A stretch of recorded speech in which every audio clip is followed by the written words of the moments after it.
ఒక ఊర్లో అర్జున్ అనే వేటగాడు ఉండేవాడు. అతను చాలా క్రూరుడు, నిర్దయుడు. ఆ రోజు కూడా అతను అడవిలో తన వల పన్ని కూర్చున్నాడు. కొంతసేపటి తర్వాత ఒక అందమైన పక్షి అతని వలలో చిక్కుకుంది. అర్జున్ నవ్వాడు. చివరికి నువ్వు వలలో చిక్కుకున్నావు. ఇప్పుడు నువ్వు బ్రతకవు. ఎందుకంటే ఈ రోజుల్లో రాజభవనంలో పక్షుల మాంసం బాగా ఇష్టపడుతున్నారు. ఇంత చెప్పి అర్జున్ బాణం వేశాడు. బాణం పక్షి శరీరాన్ని తాకింది. పక్షి విలవిలలాడుతూ చనిపోయింది. అర్జున్ చనిపోయిన పక్షిని తీసుకుని ఊరివైపు బయలుదేరాడు. ఊరి పొలిమేరలో అతనికి గ్రామ పెద్ద తారసపడ్డాడు. గ్రామ పెద్ద కన్ను అర్జున్ చేతిలో ఉన్న చనిపోయిన పక్షిపై పడింది. అర్జున్, ఇదంతా ఏమిటి? ఈ పక్షి నీ వలలో చిక్కుకుంటే దాన్ని చంపాల్సిన అవసరమేముంది? చూడండి ముఖ్యాజీ, నేను ఈ పక్షిని ధనిరాం వ్యాపారికి అమ్ముతాను, సరేనా? అతను దీన్ని రాజభవనంలో అమ్ముతాడు. మరియు రాజభవనపు రాజు అంటే మన ప్రియమైన రాజు పక్షుల మాంసం తినడానికి చాలా ఇష్టపడతారు. కాబట్టి మొత్తానికి అది చావాల్సిందే అయినప్పుడు నేను ముందే చంపితే ఏం తప్పు చేశాను? అర్జున్, నువ్వు నిజంగా చాలా క్రూరుడివి. నీ హృదయంలో దయ అనేదే లేదు. ఇంత అహంకారం మంచిది కాదు. అర్థమైందా? ముఖ్యాజీ, నేను వేటగాడిని, వైద్యుడిని కాదు. నా నుండి దయను ఆశించవద్దు. అడవి జంతువులు, పక్షులకు అంతం నేనే. గ్రామ పెద్ద ముఖం కఠినంగా మారింది. చూడు అర్జున్, ఏదో ఒకరోజు నువ్వు దీనికి ప్రతిఫలం అనుభవించాల్సి ఉంటుంది. తప్పకుండా అనుభవించాల్సి ఉంటుంది. అర్జున్ ఏమీ మాట్లాడకుండా అక్కడి నుండి వెళ్ళిపోయాడు. ధనిరాం ఒక ధనవంతుడైన వ్యాపారి. అర్జున్ ప్రతి వేటను అక్కడే అమ్మేవాడు. అర్జున్ ఆ పక్షిని తీసుకుని ధనిరాం వద్దకు చేరుకున్నాడు. ఆహా, అరే వాహ్ వాహ్ వాహ్ అర్జున్! నిన్ననే మహారాజ్ చాలా రోజులుగా అడవి పక్షి మాంసం తినలేదని చెప్తున్నారు. వాహ్, నువ్వు సరిగ్గా సరైన సమయానికి వచ్చావు. మహారాజు సంతోషిస్తారు. నీకు మంచి ధర లభిస్తుంది. ధనిరాం కొన్ని నాణేలు అర్జున్కిచ్చాడు.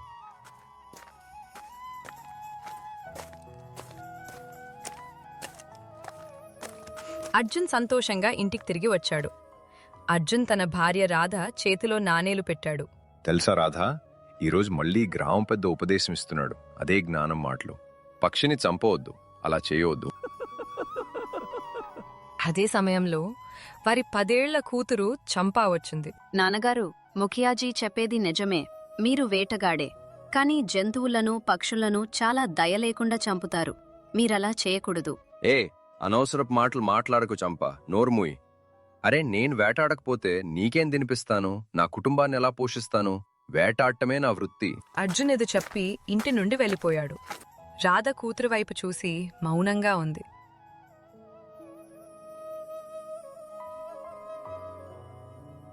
మరుసటి రోజు అర్జున్ మళ్లీ అడవికి వెళ్లాడు.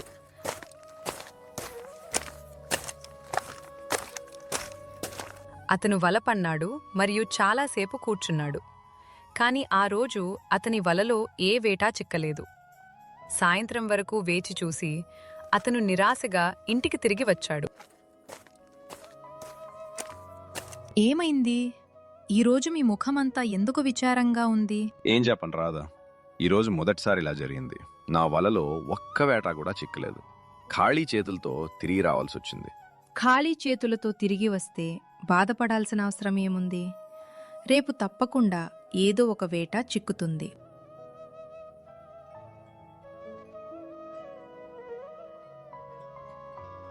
మరుసటి రోజు కూడా అదే జరిగింది. ఆ తర్వాత మరో రోజు కూడా అర్జున్ వలలో ఏ వేటా చిక్కలేదు. రోజులు గడిచిపోయాయి. పక్షులు, జంతువులు అడవి నుండి మాయమైనట్లుగా అనిపించింది. అర్జున్ ముఖంపై చింతారేఖలు పెరిగాయి.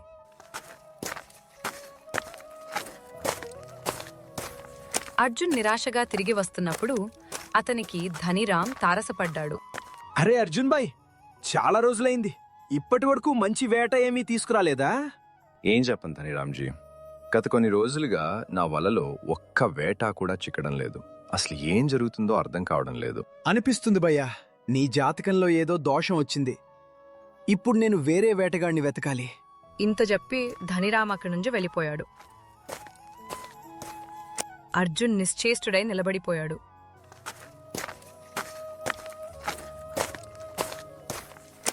అర్జున్ ఇంటికి తిరిగి వచ్చాడు మరియు జరిగినదంతా తన భార్య రాధకు చెప్పాడు. రాధ కూడా ఆందోళనలో మునిగిపోయింది. ఇప్పుడేం జరుగుతుంది అర్జున్? ఇదే పరిస్థితి కొనసాగితే మన ఇంటి పొయ్యి ఆరిపోతుంది. అర్జున్ మౌనంగా ఉన్నాడు.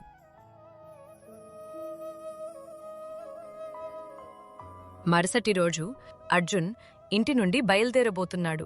అప్పుడు రాధ పిలిచింది. వినండి, గత కొన్ని రోజులుగా మీరు ఖాళీ చేతులతో తిరిగి వస్తున్నారు. ఇంట్లో ఉన్నదంతా అయిపోయింది. ఇప్పుడు ధాన్యం కూడా లేదు. ఈ రోజు కూడా మీరు ఖాళీ చేతులతో తిరిగి వస్తే మనం పస్తులు ఉండాల్సి వస్తుంది. ఇది విని అర్జున్ కళ్ళల్లో నీళ్ళొచ్చాయి. చింతించక రాదా, నాకు నమ్మకం ఉంది. ఈరోజు ఏదో ఒక వేట తప్పకుండా దొరుకుతుంది. అర్జున్ ఇంటి నుండి బయలుదేరాడు. అర్జున్ అడవికి చేరుకున్నాడు మరియు రోజంతా వల వేసి కూర్చున్నాడు. కాని ఆ రోజు కూడా ఏ వేట దొరకలేదు. ఆకలి అలసటతో బలహీనపడిన అర్జున్ ఒక చెట్టు కింద కూర్చున్నాడు. భగవాన్, ఇప్పుడు నేనేం చేయాలి? నేను ఖాళీ చేతులతో తిరిగి వెళ్తే రాధ తట్టుకోలేదు. నా చంపా కూడా ఆకలితో పడుకుంటుంది. ఇద్దరూ నా కోసం ఎదురు చూస్తూ ఉంటారు. ఇప్పుడు నేనేం చేయాలి? అర్జున్ ముఖం నిరాశతో నిండిపోయింది. కొంతసేపటి తర్వాత అతని మనసులో ఒక ఆలోచన వచ్చింది. అవును, ఒక పని చేస్తాను. సెలయర్ ప్రాంతానికి వెళ్తాను. అక్కడ తప్పకుండా ఏదో ఒక వేట దొరుకుతుంది. అవును, ఇది సరైంది. ఇంత చెప్పి అతను వేగంగా సెలయేరు వైపు నడవడం ప్రారంభించాడు. కొద్దిసేపటికే అర్జున్ ఒక అందమైన సెలయేరు వద్దకు చేరుకున్నాడు. అతను ఇటూ అటు చూస్తున్నాడు. అప్పుడే అతని కన్ను ఒక వింతైన కొంగపై పడింది. అరే బాబోయ్, ఇదేంటి కొంగ? ఎంత అద్భుతంగా మెరుస్తోంది! నేను దీన్ని పట్టుకుంటే నా పేదరికం అంతా పోతుంది. అర్జున్ ముందుకు కదిలాడు. కాని దాన్ని పట్టుకోవడానికి అతను అడుగు పెడుతుండగా అతని కాలు జారి అతను సెలయేరులో పడిపోయి స్పృహ కోల్పోయాడు. కొంతసేపటి తర్వాత అర్జున్ కళ్ళు తెరిచాయి. అతను మళ్ళీ అదే సెలయేరు ముందు ఉన్నాడు. కొంగ అతను ముందు నిలబడి ఉంది. నువ్వు చాలా క్రూరమైన వేటగాడివి అర్జున్. కాని నీ మనస్సు ఇంకా పూర్తిగా కలుషితం కాలేదు. నీలో ఎక్కడో దయ మిగిలి ఉంది. అందుకే నువ్వు రాయిగా మారలేదు. లేకపోతే ఇప్పటికి రాయి అయి ఉండేవాడివి. నువ్వేం చెప్తున్నావు? నువ్వు మనుషుల భాషలో ఎలా మాట్లాడగలవు? నువ్వు ఒక కొంగవి. నువ్వు జాగ్రత్తగా చూడలేదా? నేను ఏ సాధారణ కొంగను కాదు, ఒక మాయా కొంగను. మరియు నేను ఎవరో నువ్వు తెలుసుకోవడానికి ఇది సరైన సమయం కాదు. సరే, ఏం చూస్తున్నావు? ఇప్పుడు ఇక్కడి నుండి వెళ్ళిపో. వెళ్ళు. నేను ఖాళీ చేతులతో వెళ్ళలేను. లేదు, నా కుటుంబం ఆకలితో ఉంది. నా భార్య, కూతురు నాపైనే ఆధారపడున్నారు. నా కూతురు ఆకలితో ఉంటుంది. ఖాళీ చేతులతో వెళ్ళలేను నేను. అర్జున్ ఆ బంగారు కొంగకు జరిగినదంతా చెప్పాడు. సరే, నేను నీకు సహాయం చేస్తాను. కానీ దానికి బదులుగా నువ్వు కూడా ఒక పని చెయ్యాలి. చెప్పు. అవును, ఏ పని? నువ్వు ఇప్పటివరకు ఎంతో మంది అమాయక జీవులను చంపావు. నా ప్రశ్నకు సమాధానం చెప్పు. నువ్వు అడవి జంతువులను ఇంత దయలేకుండా ఎందుకు చంపుతావు చెప్పు. అర్జున్ కొంతసేపు మౌనంగా ఉన్నాడు. అప్పుడు అతని కళ్ళు నిండిపోయాయి. నిజం చెప్పాలంటే నేనెప్పుడు ఇలా ఉండేవాడిని కాదు. నాకు 15 సంవత్సరాలున్నప్పుడు నేను మా నాన్నతో కలిసి వేట నేర్చుకోవడానికి వెళ్ళేవాడిని. ఒకరోజు నా కళ్ళ ముందే ఒక సింహం నా తండ్రిని చాలా క్రూరంగా చంపేసింది. నా కళ్ళ ముందే తినడం ప్రారంభించింది. అప్పట్నుండి నా మనసులో అడవి జంతువుల పట్ల ద్వేషం పుట్టింది. నేనిలా అయ్యాను. బంగారు కొంగ అర్జున్ను ఏకదాటిగా చూసింది. చూడు, సింహం నీ తండ్రిని చంపింది ఎందుకంటే అది దాని స్వభావం. కాని నువ్వు మానవుడివి. అర్జున్, మానవుడి స్వభావం సింహంలా ఉండదు. మానవుడు తనలో దయ సజీవంగా ఉన్నప్పుడే మానవుడు. సరే, ఇప్పుడు నా మాట విను. ఇప్పటి నుండి నువ్వు ఏ జీవిని చంపవు, బదులుగా దానికి సహాయం చేస్తావు. ప్రతిరోజు అడవికి వస్తావు మరియు గాయపడిన లేదా కష్టంలో ఉన్న ప్రాణికి సహాయం చేస్తావు. ఇదే నీ ప్రాయశ్చిత్తమవుతుంది. నువ్వు ప్రాయశ్చిత్తం చేస్తూ పోతే ధనం వాటంతటా అవే నీ వద్దకు వస్తాయి. ఏమిటి? ధనం వాటంతటవేనా? ఇదెలా సాధ్యం? నువ్వు కష్టంలో చిక్కుకున్న ఏ జీవికైనా సహాయం చేసినప్పుడు సాయంత్రం ఇంటికి తిరిగి వచ్చి నీ మంచం కింద చూడు. నీకు బంగారు నాణేలు కనిపిస్తాయి. అది నీ బహుమతి అవుతుంది. ఇంత చెప్పి బంగారు కొంగ బంగారు కాంతిగా మారి అదృశ్యమైంది.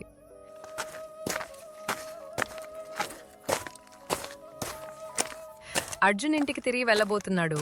అప్పుడే అతని కన్ను ఒక జింకపై పడింది. అది నొప్పిగా మూలుగుతోంది. దాని కాలిలో ముళ్ళు గుచ్చుకునుంది. అవును, బహుశా ఇది బంగారు కొంగ చెప్పిన పరీక్షే అనుకుంటా. నేను ఈ జింకను ధనిరామ్ కమ్మితే నాకు చాలా మంచి ధర లభిస్తుంది. కాని అప్పుడే అతని మనసులో బంగారు కొంగ మాటలు మారుమోగాయి. లేదు, ఇప్పుడు నేను ఏ అమాయక జీవిని చంపను. అర్జున్ జింక దగ్గరికి వెళ్ళాడు. దాని కాలి నుండి ముళ్ళు తీశాడు. జింక తన పెద్ద భావోద్వేగ కళ్ళతో అర్జున్ను చూసింది మరియు అడవి లోతుల్లోకి వెళ్ళిపోయింది.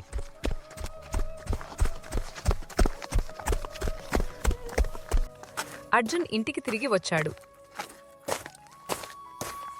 రాధ గుమ్మం దగ్గర నిలబడి ఉంది. ఏమైంది?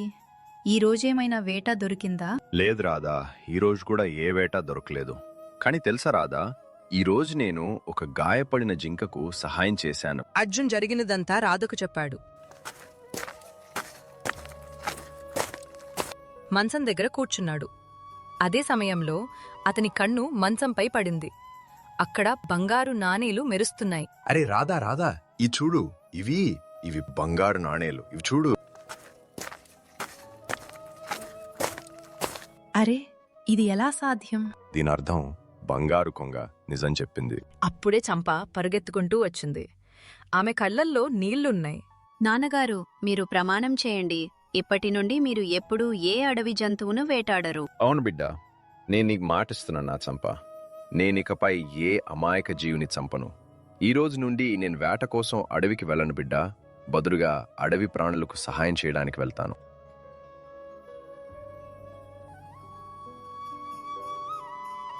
మరుసటి రోజు అర్జున్ అడవికి వెళ్ళాడు. కొంత దూరం వెళ్ళగానే అతనికి ముళ్ల పొదల్లో చిక్కుకున్న ఒక మైనా పక్షి కనిపించింది. అరే భగవాన్, ఇది బాగా గాయపడింది. ఏదో ముళ్ళ కొమ్మకి తగిలిందనుకుంటా. ఆగాగాగు, నేను చూస్తాను. అర్జున్ పొద తొలగించాడు. మూలికలతో దాని గాయం కడిగాడు మరియు మైనా నెమ్మదిగా కోలుకుంది. అది అర్జున్ను చూసింది, దీవిస్తున్నట్లుగా మరియు ఎగిరిపోయింది. సాయంత్రం అర్జున్ ఇంటికి తిరిగి వచ్చినప్పుడు మళ్లీ అతని మంచంపై 10 కొత్త బంగారు నాణేలు ఉన్నాయి. దీని తర్వాత ప్రతిరోజు అతను ఏదో ఒక జీవికి సహాయం చేసేవాడు మరియు ప్రతి రాత్రి అతనికి బంగారు నాణేలు దొరికేవి. నెమ్మదిగా అర్జున్కు ధనం కొరత లేకుండా పోయింది. సమయం గడిచింది. అర్జున్ వద్ద ఇప్పుడు చాలా బంగారం ఉంది. అయ్యారు. ఒకరోజు ఏదైనా వ్యాపారం రాధ ప్రారంభిస్తే నవ్వుతూ సరిపోతుంది అంది. కదా. అవును, నువ్వు సరిగ్గా చెప్పావు రాధా. రేపటి నుండి నేను పండ్ల వ్యాపారం ప్రారంభిస్తాను. ఇది సరైనది.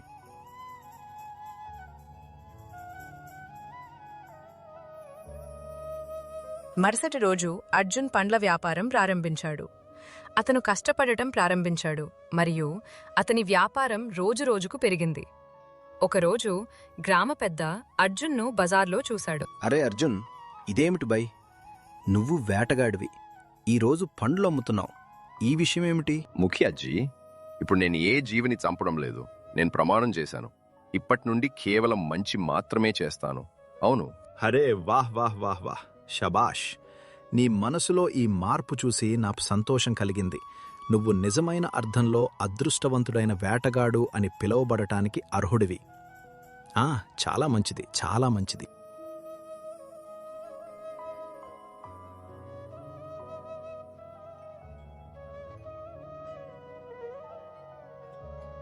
కాలంతో పాటు అర్జున్ గ్రామంలో అత్యంత ధనవంతుడు, గౌరవనీయమైన వ్యక్తి అయ్యాడు.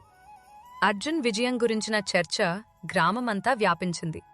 కాని ఈ విషయం ధనిరామ్కు ఆందోళన కలిగించింది. అరే, ఇదెలా సాధ్యం? వీడు వేటమ్మి బ్రతికే పేద వేటగాడే కదా. ఈ బిచ్చగాడు ఇప్పుడు అకస్మాత్తుగా ఇంత ధనవంతుడు ఎలా అయ్యాడు? ధనిరామ్ అర్జున్ వద్దకు వెళ్ళాడు. హే అర్జున్, ఈ అద్భుతమేమిటి బై?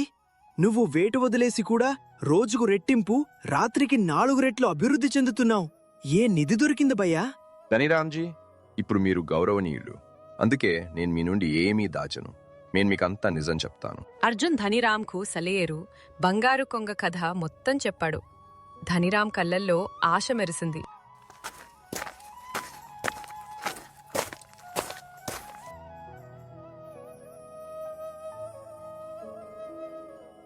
ఇప్పుడు అర్థమైంది. ఇది తప్పకుండా ఏదో మాయా బంగారు కొంగ అయి ఉంటుంది. నేను దాన్ని పట్టుకుంటే నేను కూడా ధనవంతుణ్ణవుతాను. ఏమంటావు? అయితే ఆలస్యం ఎందుకు? వెళ్ళి దాన్ని పట్టుకురండి. అర్జున్ అయితే దాన్ని వదిలేసి వచ్చిన మూర్ఖుడు. నువ్వలా చేయవద్దు.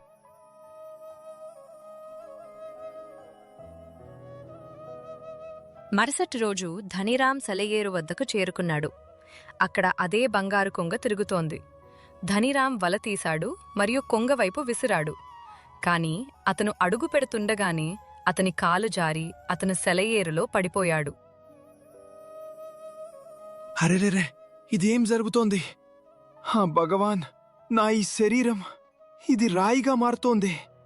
అరే అరే, అజ్ఞాని మానవ, నీ మనసు దురాశతో నిండి ఉంది మరియు దయలేనివాడు రాయిగా మారిపోతాడు. అబద్ధం. అర్జున్ కూడా వేటగాడే కదా. అతన్నో ఎలాంటి దయ ఉంది? అరే, అతన్ని నువ్వు ధనవంతుడివి చేశావు కదా. అర్జున్ వేటగాడే, కాని అతనిలో దయ అనే విత్తనం నిద్రపోయి ఉంది. మరియు నువ్వు దురాశతో అంధురివి. నీలో దయకు చోటు లేదు. మరుసటి క్షణంలో ధనిరాం రాయిగా మారిపోయాడు. సెలయేరు ఒడ్డున ఇప్పుడు ఒక రాతి విగ్రహం నిలబడి ఉంది. దాని ముఖంపై దురాశ గడ్డకట్టిన నీడ ఉంది. సాయంత్రం వరకు ధనిరాం ఇంటికి తిరిగి రాలేదు. హా భగవాన్, నా భర్త సెలయేరు వద్దకు వెళ్లారు. ఇప్పటికీ తిరిగి రాలేదు. ఏదైనా అనర్థం జరిగిందా? ఇంత చెప్పి ఆమె నేరుగా అర్జున్ ఇంటికి చేరుకుంది. రాత్రి నిశ్శబ్దంగా ఉంది. అర్జున్ తీవ్ర ఆలోచనలో మునిగి ఉన్నాడు. అరే, ధనిరాం భార్య, మీరీ అర్ధరాత్రి ఏమిటి? మీ ముఖంలో ఈ ఆందోళనెందుకు కనిపిస్తోంది? ఏమిటి విషయం? అర్జున్, నా భర్త సెలయేరు వద్దకు వెళ్లారు. వారు తిరిగి రాలేదు. నాకనిపిస్తుంది వారికి ఏదో అశుభం జరిగిందని. నేను మీ వద్దకు అందుకే వచ్చాను. దయచేసి నాకు సహాయం చేయండి. అర్జున్ ముఖం కఠినంగా మారింది. అతని కళ్ళలో కోపం మరియు ఆందోళన రెండూ కనిపించాయి. చివరికి సేజ్జీ అక్కడికి వెళ్లాల్సిన అవసరమే ఉంది. ఆ కొంగ సాధారణ కొంగ కాదు, అది మాయా కొంగ. మరియు దాని రహస్యం నాకునా పూర్తిగా తెలియదు. ఏం చెప్పాలి సేట్జీ గురించి? పదండి, నేను వెళ్ళి చూస్తాను. సేట్జీకి ఏదైనా నష్టం జరిగిందేమో. అర్జున్ మరియు ధనిరాం భార్య ఆ అడవిలోని రహస్యమైన సెలయేరు వద్దకు చేరుకున్నారు. వెన్నెల సెలయేరుపై పడుతోంది మరియు అక్కడ ఒక రాతి ఆకారం నిలబడి ఉంది. అరే భగవాన్, ఇది నా భర్త. వారి శరీరం రాయిగా మారిపోయింది. అర్జున్ నిశ్చేష్టుడై నిలబడిపోయాడు. అప్పుడే రంగురంగుల కిరణాలు మెరిశాయి మరియు ఆ మెరుపు నుండి బంగారు కొంగ ప్రత్యక్షమైంది. ఈ దురాశ కారణంగా నన్ను బంధించడానికి వచ్చాడు, కాని ఇది మాయా సెలయేరు అని అతనికి తెలియదు. మరియు నేను ఈ సెలయేరుకు రక్షకుడిని. అతను నాపై వల విసిరినప్పుడు అతని కాలు జారింది మరియు సెలయేరు చుక్క అతనిపై పడగానే అతను రాయిగా మారిపోయాడు. ఓ దైవిక కొంగ, నా విన్నపం అంగీకరించండి. దయచేసి వీరిని వీరి అసలు రూపంలోకి తిరిగి తీసుకురండి. అసాధ్యం. ఒకసారి రాయిగా మారిన తర్వాత అతను మళ్లీ మనిషి కాలేడు. అస్సలు కాదు. ధనిరాం భార్య నేలపై పడిపోయి బిగ్గరగా ఏడ్చింది. అర్జున్ కళ్ళల్లో నీళ్లొచ్చాయి. చూడండి, కొంతకాలం క్రితం నేను మీ వద్దకు వచ్చినప్పుడు నా మనసులో దయ యొక్క ఒక నిప్పురవ్వ మిగిలుందని మీరు చెప్పారు. ఇప్పుడు ఆ నిప్పురవ్వ ఒక దీపంగా మారింది. ఇప్పుడు నేను పూర్తిగా దయగలవాడినయ్యాను. మీరు ధనిరాంను బ్రతికించలేకపోతే సరే, నన్ను కూడా రాయిగా మార్చండి. నాలో కూడా ఎక్కడో ఏదో తప్పుంది కదా. కొంగ కొంతసేపు మౌనంగా ఉంది. అప్పుడు అకస్మాత్తుగా దాని శరీరం నుండి రంగురంగుల కిరణాలు వెలువడ్డాయి మరియు మరుసటి క్షణంలో అది ఒక అందమైన పురుషుడిగా మారిపోయింది. అర్జున్, నువ్వు నిజంగా పూర్తిగా దయగలవాడివి అయ్యావు. నీ మనసు స్వచ్ఛమయ్యింది. అందుకే నీ మాటలు అద్భుతం చేశాయి. మరియు చూడు, రంగుల కిరణాలు ధనిరాం యొక్క రాతి శరీరంపై పడ్డాయి మరియు అతను తన అసలు రూపంలోకి తిరిగి వచ్చాడు. నేను ఈ సెలయేరు లోపల నివసిస్తాను. ఇది నా రాజ్యం. నేను మనుషులను పరీక్షించడానికి కొంగ రూపంలో తిరుగుతాను. ఇప్పుడు నాకు అర్థమైంది ఈ సెలయేరు ఎందుకు రహస్యమైనదో. నువ్వు మొదట అడవి జీవులను చంపి ఆనందించే ఒక క్రూరమైన వేటగాడివి అని నేను చూశాను. కాని నీలో దయ అనే విత్తనం ఎప్పుడూ ఉండేది. అదే విత్తనం నిన్ను మార్చింది. ఈరోజు నువ్వు నిజమైన అర్థంలో అదృష్టవంతుడైన వేటగాడివయ్యావు. ఎందుకంటే తమ మనస్సును జయించిన వారికి మాత్రమే అదృష్టముంటుంది. అవునవునవునవును. ఇప్పుడు నేనెప్పుడూ దయ మరియు సేవ మార్గంలో ఉంటాను. బ్రతికున్నంత కాలం ప్రతి గాయపడిన పక్షికి, జంతువుకు సహాయం చేస్తూ ఉంటాను. అలానే జరుగుతుంది అర్జున్. నువ్వు బ్రతికి ఉన్నంతకాలం ప్రతి సేవ తర్వాత నీకు దీవెనలు మరియు బంగారు నాణేలు లభిస్తూ ఉంటాయి. ఇది నా మాట. ఇంత చెప్పి మాయాపురుషుడు రంగుల కాంతిలో కరిగిపోయాడు. అర్జున్, ధనిరాం మరియు అతని భార్య సెలయేరు దగ్గర నిలబడి ఉన్నారు. వారి కళ్లలో భక్తి మరియు పశ్చాత్తాపం రెండూ ఉన్నాయి.